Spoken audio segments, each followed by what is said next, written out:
नमस्कार दोस्तों, स्वागत है आपका इस ऑनलाइन प्लेटफॉर्म पर जहां रोजाना सुबह 7 बजे राजस्थान करंट जीके के 10 क्वेश्चन मिलते हैं मात्र 15 मिनट में। तो रोजाना इस क्लास को जरूर लगाया करें। जो इस यूट्यूब चैनल पे पहली बार आए वो चैनल को सब्सक्राइब, जो वीडियो देख रहा है वीडियो को लाइक और अपने दोस्तों के साथ शेयर करना ना भूलें। चलो शुरू करते हैं क्लास। और क्लास का पहला क्वेश्चन, 8 सितंबर 2025 को राजस्थान मसाला कॉन्क्लेव 2025 का आयोजन कब किया गया? राजस्थान मसाला कॉन्क्लेव 2025 का आयोजन कब हुआ? 8 सितंबर 2025 को। 8 सितंबर 2025 को राजस्थान मसाला कॉन्क्लेव का आयोजन जो है वो राजस्थान के अंतर्गत किया गया।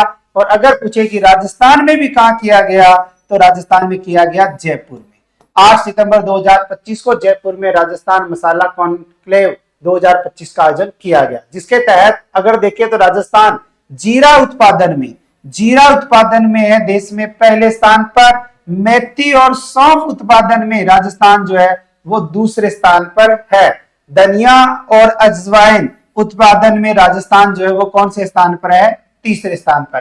तो जीरा उत्पादन में राजस्थान देश में पहले स्थान पर, मेथी व सौंफ उत्पादन में दूसरे स्थान पर, धनिया व अजवाइन उत्पादन में राजस्थान तीसरे स्थान पर है। और मुख्यमंत्री भजनलाल शर्मा ने कृषि उपज मंडी समिति आगणवा है जोधपुर में, कृषि उपज मंडी यार्ड सोहेला टोंक के इंक्यूबेशन सेंटर और सोनवा टोंक के फूड पार्क का भी लोकार्पण किया।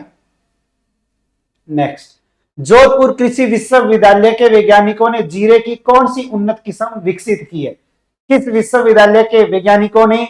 जोधपुर कृषि विश्वविद्यालय। और जोधपुर कृषि विश्वविद्यालय की जब बात आएगी तो नाम आ जाएगा आपका जोधपुर जीरा।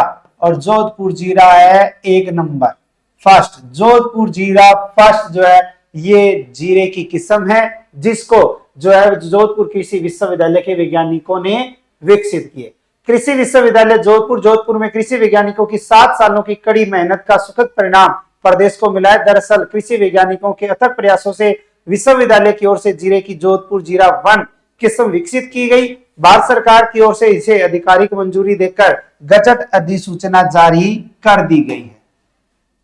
केंद्रीय किस्म विमोचन समिति की ओर से 4 अप्रैल 2025 को नई वैरायटी को रिलीज करने की मंजूरी दी गई थी। पहले भी ये चर्चा में रही थी। इसके बाद 1 सितंबर 2025 को भारत सरकार ने गजट अधिसूचना जारी कर जोधपुर जीरा 1 को पंजीकृत घोषित किया है। नेक्स्ट, जयपुर में 2 दिवसीय जयपुर ध्रुपद फेस्टिवल का आयोजन कब शुरू होगा? तो 2 दिवसीय जयपुर ध्रुपद फेस्टिवल का आयोजन राजस्थान के अंतर्गत तो ये होगा 13-14 सितंबर 2025। तो आयोजन शुरू कब होगा? 13 सितंबर 2025। 13 और 14 सितंबर 2025 को जयपुर ध्रुपद फेस्टिवल का आयोजन जो है वो जयपुर के अंतर्गत राजस्थान कला साहित्य संस्कृति विभाग और ज्वार कला केंद्र की ओर से 2 दिवसीय जयपुर ध्रुपद फेस्टिवल का आयोजन किया जाएगा। और इस फेस्टिवल के दौरान 2 दिनों तक जयपुर, दिल्ली, कोलकाता और बनारस के जाने माने कलाकार अपने गायन के माध्यम से देवी देवताओं का गुणगान करेंगे। ज्वार कला केंद्र के रंगायन सभागार में आयोजित होने वाले कार्यक्रम में मॉर्निंग रागा और इवनिंग कंसर्ट के साथ ही संवाद प्रवाह का आयोजन होगा। तो मॉर्निंग रागा और इवनिंग कंसर्ट के साथ ही संवाद प्रवाह का आयोजन देखे तो किया जाए। नेक्स्ट, स्वच्छ वायु सर्वेक्षण 2025, स्वच्छ वायु सर्वेक्षण पुरस्कार 2025, जिसके तहत 10 लाख की आबादी वाले 48 शहरों में जयपुर कौन से स्थान पर है? तो 10 लाख की आबादी वाले 48 शहरों में जयपुर का स्थान अगर देखे तो जयपुर का स्थान यानी अलग अलग आती है, इसकी 3 डिवाइडेशन होता है, जिसमें 10 लाख की आबादी वाले 48 शहरों में जयपुर जो है वो 33वें स्थान पर है। कौन से? 33वें स्थान पर है। केंद्रीय पर्यावरण मंत्रालय ने राष्ट्रीय स्वच्छ वायु कार्यक्रम के तहत सर्वश्रेष्ठ प्रदर्शन करने वाले शहरों को स्वच्छ वायु सर्वेक्षण पुरस्कार 2025 प्रदान किए। राष्ट्रीय स्वच्छ वायु कार्यक्रम में इंदौर ने प्रथम स्थान प्राप्त किया है। तो पूरे भारत के अंतर्गत अगर हम देखें तो इंदौर ने प्रथम स्थान हासिल किया। और 10 लाख की आबादी वाले 48 शहरों में राजस्थान के शहरों की स्थिति बेहद खराब मिली है। तो 48 शहर है 10 लाख की आबादी में, तो यहाँ 10 लाख की आबादी वाले 48 शहर, और उस 48 शहरों में जयपुर 33वें नंबर पर, जोधपुर 42वें नंबर पर और कोटा जो है वो 44वें स्थान पर रहा है।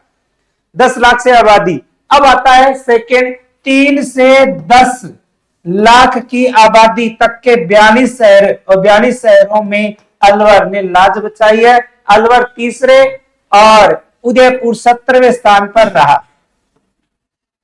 तो अगर हम देखें तो 3 से 10 लाख में कितने, 42, 42 के अंतर्गत अगर हम देखें तो अलवर जो है वो कौन से स्थान पर है, तीसरे स्थान पर। अलवर तीसरे स्थान पर, उदयपुर 17वें, उदयपुर 17वें स्थान पर है। अब आता है 3 लाख से कम आबादी वाली, 3 लाख से कम आबादी जो जनसंख्या उसमें 40 शहर थे, उनमें से राजस्थान का एक भी शहर नहीं है। तो इसका मतलब है एग्जामिनर हमें इस प्रकार से क्वेश्चन पूछेगा, 10 लाख से ज्यादा जनसंख्या के 48 शहरों की अगर सूची देखें तो उनमें से जयपुर है 33वें नंबर पर, जोधपुर 42वें नंबर पर और कोटा है 44वें नंबर पर। 3 से 10 लाख की जनसंख्या में देखें तो अलवर जो है वो तीसरे नंबर पर, उदयपुर 17वें नंबर पर। 3 लाख से कम जनसंख्या वाले जो 40 शहर हैं उनमें से एक भी राजस्थान का शहर नहीं है। नेक्स्ट, राजस्थान के किस जिले के मानव सुथार का ऑस्ट्रेलिया दौरे के लिए भारतीय ए टीम में चयन किया है? तो राजस्थान के अंतर्गत अपना जिला आता है श्रीगंगानगर, श्रीगंगानगर। और श्रीगंगानगर के रहने वाले हैं मानव सुथार, और मानव सुथार का ऑस्ट्रेलिया दौरे के लिए भारतीय ए टीम में जो चयन किया गया। कौन सी टीम में? भारतीय ए टीम में। मानव सुथार इससे पहले भी भारतीय टीम का हिस्सा रह चुके हैं। और इसी के साथ देखें तो श्रीगंगानगर जिले के एक और होनहार खिलाड़ी है जिनका नाम है अजय कुकड़ा, और अजय कुकड़ा का दिलीप ट्रॉफी में चयन हुआ है। तो अजय कुकड़ा का संबंध अगर देखें तो श्रीगंगानगर जिले से किस खेल से है? तो क्रिकेट से है। और अगर हम देखें मानव सुथार जो है वो श्रीगंगानगर जिले से है, और इनके तहत भी देखें तो किस खेल से है? क्रिकेट से है। राजस्थान सरकार ने वर्ष 2025 में कितने निरक्षरों को साक्षरता से जोड़ने का लक्ष्य रखा है? तो राजस्थान सरकार ने वर्ष 2025 में 30 लाख निरक्षरों को साक्षरता से जोड़ने का जो है वो लक्ष्य रखा है। राजस्थान में निरक्षरों को साक्षर बनाने के लिए उल्लास नव भारत साक्षरता कार्यक्रम की सर्वे रिपोर्ट के अनुसार वर्ष 2025-26 में 31,92,696 लोगों को साक्षर बनाने का लक्ष्य तय किया गया है। इनमें 23,62,498 को जोड़ा भी जा चुका है, यानी करीब 74% सफलता हासिल की जा चुकी है। इसके अंतर्गत अगर हम देखें तो राजस्थान के मुख्यमंत्री श्रीमान भजनलाल शर्मा 8 सितंबर 2025 को कहा जयपुर में कौन सा अंतरराष्ट्रीय साक्षरता दिवस है? 59वां साक्षरता दिवस। तो अंतरराष्ट्रीय साक्षरता दिवस कब मनाया जाता है? अपने 8 सितंबर को। कौन सा है? 59वां। कहां मनाया गया? जयपुर में। और इस अंतरराष्ट्रीय साक्षरता दिवस के अवसर पर राजस्थान के शिक्षा मंत्री मदन दिलावर जी ने राज्य में 100% साक्षरता का लक्ष्य तय किया है। इस वर्ष 30 लाख लोगों को साक्षर बनाने का लक्ष्य है, जिसमें 23 लाख का सिलेक्शन हो चुका है। सभी अध्यापकों ने उन्हें पढ़ाना भी शुरू कर दिया है। साक्षरता दर में लैंगिक असमानता को लेकर कहा गया है कि अब राजस्थान में एक भी व्यक्ति निरक्षर नहीं रहेगा। सभी को साक्षर करने का संकल्प है। नेक्स्ट, हनुमानगढ़ जिले के धौलीपाल, एक है धौलपालिया, एक है धौलीपाल, दोनों अलग अलग है। धौलीपाल गांव के रहने वाले किस खिलाड़ी का चयन भारत की अंडर 17 फुटबॉल टीम में हुआ है? तो हनुमानगढ़ जिले के अंतर्गत आता है धौलीपाल गांव। उसके अंतर्गत रहने वाला एक खिलाड़ी, जिस खिलाड़ी का नाम आता है शुभम पूनिया। क्या नाम आता है? शुभम पूनिया। और शुभम पूनिया का जो है वो चयन हुआ है भारत की अंडर 17 फुटबॉल टीम में, और जो खेलने के लिए अगर देखें तो कहां जाएंगे? श्रीलंका में जाएंगे। तो हनुमानगढ़ जिले के नोहर तहसील के धौलीपाल गांव के रहने वाले शुभम पूनिया का भारत की अंडर 17 फुटबॉल टीम में चयन हुआ है। उन्होंने अपनी मेहनत और प्रतिभा के दम पर यह मुकाम हासिल किया है और श्रीलंका में होने वाली अंडर 17 प्रतियोगिता में देश का प्रतिनिधित्व करेंगे। शुभम वर्तमान में north east United football club Sikkim से खेल रहे हैं, और राजस्थान फुटबॉल संघ के सचिव अगर पूछे कौन है तो दिलीप सिंह शेखावत। तो राजस्थान फुटबॉल संघ के सचिव कौन है? दिलीप सिंह शेखावत। तो राजस्थान के हनुमानगढ़ जिले के दोलीपाल के रहने वाले हैं शुभम पूनिया। शुभम पूनिया अंडर 17 प्रतियोगिता में भारत का प्रतिनिधित्व करेंगे, जिसका आयोजन होगा श्रीलंका में। राजस्थान के किस जिले में पहला एग्री क्लिनिक सेंटर खोला गया है? तो राजस्थान के अंतर्गत पहला एग्री क्लिनिक सेंटर अगर पूछे कि उस जिले के अंतर्गत, और वो जिला आता है हमारा राजस्थान का भरतपुर। राजस्थान के अंतर्गत भरतपुर जिला, और भरतपुर जिले में पहला जो है वो एग्री क्लिनिक सेंटर खोला गया है। पौधों के स्वास्थ्य को जानने के लिए पहली बार agri clinic centre circuit house के पास स्थित कृषि परिसर में खुला है। यह सेंटर अब फसल में लगने वाले रोगों, कीटों, पोषक तत्वों की कमी जैसे समस्याओं को बताएगा। तो राजस्थान के अंतर्गत भरतपुर जिला, राजस्थान के अंतर्गत अगर हम देखें एग्रीकल्चर की जो तैयारी कर रहा है, या राजस्थान की जियोग्राफी का एक टॉपिक आता है कृषि टॉपिक, और कृषि टॉपिक से जो है बहुत ही अच्छा और शानदार क्वेश्चन बनता है। राजस्थान के अंतर्गत भरतपुर जिले का पहला एग्री क्लिनिक सेंटर जो है वो आए। वही सेंटर में वैज्ञानिक तरीके से जांच कर किसानों को समस्या का समाधान बताएंगे। अब तक जिले के किसानों के लिए ऐसी कोई सुविधाएं नहीं थी कि फसल आखिर क्यों खराब हो रही है, पौधों में क्यों कीड़े लग रहे हैं, लेकिन अब उनकी समस्या के समाधान के लिए खुद एग्री क्लिनिक के एआरओ सुझाव देने के साथ मौके पर जाकर समस्या का निदान भी करेंगे। नेक्स्ट, राजस्थान में सहकारिता सदस्यता अभियान कब से कब संचालित किया जाएगा? तो राजस्थान के अंतर्गत एक अभियान जिसका नाम आता है सहकारिता सदस्यता अभियान, और ये अभियान चलाया जाएगा हमारे राजस्थान के अंतर्गत 2 अक्टूबर, और 2 अक्टूबर से 15 अक्टूबर 2025 तक जो है वो हमारे राजस्थान में सहकारिता सदस्यता अभियान जो है वो चलाया जाएगा। तो राजस्थान के मुख्यमंत्री भजनलाल शर्मा, और भजनलाल शर्मा ने कहा है कि 2 अक्टूबर से 15 अक्टूबर 2025 तक संचालित होने वाले सहकारिता सदस्यता अभियान के सुचारू संचालन के लिए सहकारिता विभाग फील्ड में पदस्थापित विभागीय अधिकारियों के साथ तैयारियों के संबंध में नियमित समीक्षा करें। और उन्होंने कहा है कि इस अभियान के नवीन फैक्ट्स का गठन, सदस्यता अभिवृद्धि, पीएम किसान सम्मान निधि योजना से वंचित लाभार्थी को जोड़ना, भूमि विहीन पैक्स हेतु भू आवंटन कार्य जो है वो किए जाएंगे। इनको सफल बनाने के लिए 9 से 29 सितंबर 2025 की अवधि में व्यापक तैयारियां की जाएगी। राज्य सरकार का उद्देश्य है कि प्रदेश में एक भी ग्राम पंचायत सहकारिता से वंचित ना रहे। तो अपने राजस्थान के अंतर्गत जो अभियान चलाया जाएगा, इसके अंतर्गत नवीन पैक्स का गठन, सदस्यता अभिवृद्धि, पीएम किसान सम्मान निधि योजना से वंचित लाभार्थियों को जोड़ना, भूमि विहीन पैक्स हेतु भू आवंटन कार्यवाही, ये सब कार्य जो है वो किए जाएंगे। सेकंड ग्रेड का एग्जाम देखने के पश्चात जो है वो ऐसे जो है वो क्वेश्चन आने की संभावना रहेगी या रहती है।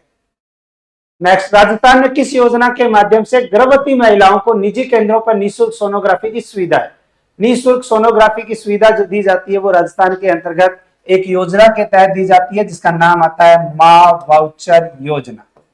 और मां वाउचर योजना अंतरराष्ट्रीय बालिका अपने महिला दिवस 8 मार्च 2024 के अंतर्गत राजस्थान के उप मुख्यमंत्री डॉक्टर प्रेमचंद बेरवा, जिन्होंने विधानसभा में कहा है कि प्रदेश में संचालित मां वाउचर योजना के तहत दूसरी व तीसरी तिमाही की गर्भवती माताओं को राजकीय सोनोग्राफी जांच उपलब्ध नहीं होने पर वाउचर जारी किया जाता है। और इस क्यूआर कोड जनित वाउचर के माध्यम से गर्भवती महिलाओं को निजी सोनोग्राफी केंद्रों पर निःशुल्क सोनोग्राफी की सुविधा दी जा रही है। यानी सरकारी हॉस्पिटल में तो सोनोग्राफी निःशुल्क है, अब सरकारी के अंतर्गत अगर नहीं है, समस्या का अगर हम देखें समाधान नहीं हो रहा है, यानी कि वहां जांच नहीं हो रही है या उपस्थिति नहीं है या अन्य किसी रूप से, तो सरकार देती है क्यूआर कोड और उसके माध्यम से कूपन कोड देती है और उसके तहत जो किसी भी सेंटर में जाकर निःशुल्क सोनोग्राफी करवा सकती है। तो योजना के तहत प्रदेश के 1363 निजी सोनोग्राफी केंद्रों को अधिकृत किया गया। राज्य सरकार द्वारा इन निजी केंद्रों को सीधी बैंक खाते में भुगतान किया जाएगा। प्रदेश में गर्भवती महिलाओं के लिए सोनोग्राफी सुविधा में विस्तार के उद्देश्य से राज्य बजट वर्ष 2024 की घोषणा के तहत 17 दिसंबर 2024 को मुख्यमंत्री भजनलाल शर्मा ने प्रदेश में मां वाउचर योजना का शुभारंभ किया। पूर्व में पूछा गया क्वेश्चन, कल आपसे एक क्वेश्चन पूछा था 5 से 7 सितंबर 2025 तक राज्य स्तरीय सीनियर तीरंदाजी प्रतियोगिता का आयोजन कहां हुआ? तो इसका राइट आंसर है नीमराना अलवर। अब क्वेश्चन फॉर यू के तहत आपके लिए क्वेश्चन है जिसका आंसर आपको मेन कमेंट बॉक्स में देना है। राजस्थान के किस जिले की सिद्धवी पंडित ने कोरिया से अंतरराष्ट्रीय रूप से प्रमाणित ताइक्वांडो ब्लैक बेल्ट हासिल किया है? ब्लैक बेल्ट हासिल करने वाली छोटी सी एक बालिका है सिद्धवी पंडित, कोरिया से अंतरराष्ट्रीय रूप से प्रमाणित ताइक्वांडो ब्लैक बेल्ट। आपको बताना है कि किस जिले की है सिद्धवी पंडित। ठीक है, और रोजाना क्लास जरूर लगाया करें ताकि आपका जो है वो करंट जीके बहुत अच्छा हो। और जैसे ही आप ये क्लासें लगाते रहोगे, महीना कंप्लीट हो जाए, लिखना नहीं है, महीना कंप्लीट हो जाए, आपको जो है वो इसकी पीडीएफ मिल जाएगी। अगस्त महीने की पीडीएफ जो है वो आपको संकल्प टेलीग्राम पे मिल चुकी है। जो ऑफलाइन बच्चे तैयारी कर रहे हैं उनके जितने ग्रुप बने उन सबके अंतर्गत जो है वो पीडीएफ डाली जा चुकी है। अगर आप और कहीं से है तो भी आपको जो पीडीएफ मिल जाएगी संकल्प टेलीग्राम के अंतर्गत। और शिक्षक ग्रेड सेकंड, स्कूल व्याख्याता, ठीक है, और नीट मुख्य परीक्षा, इनके बैच जो है वो नए 11 सितंबर से शुरू हुए हैं। 11 सितंबर, ठीक है ना, 11 सितंबर से शुरू हुए।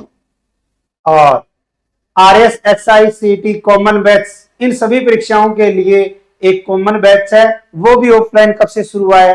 11 सितंबर से शुरू होने जा रहा है। अधिक जानकारी के लिए संपर्क करें 98 750 75 725। और इसके अलावा आपको मार्केट में बुक मिल जाएगी, संकल्प पब्लिकेशन के द्वारा प्रकाशित बुक है। अगर आपको कहीं नहीं मिल रही है तो आज ही डाउनलोड करें संकल्प ऐप, और संकल्प ऐप को डाउनलोड करके आप घर बैठे भी ये पुस्तकें मंगवा सकते हैं। तो अगर क्लास अच्छी लगी है तो क्लास को लाइक और वीडियो को शेयर जरूर करें। मिलते हैं कल नए 10 क्वेश्चनों के साथ, तब तक राधे राधे, जय श्री श्याम, जय श्री कृष्णा, जय हिंद, जय भारत।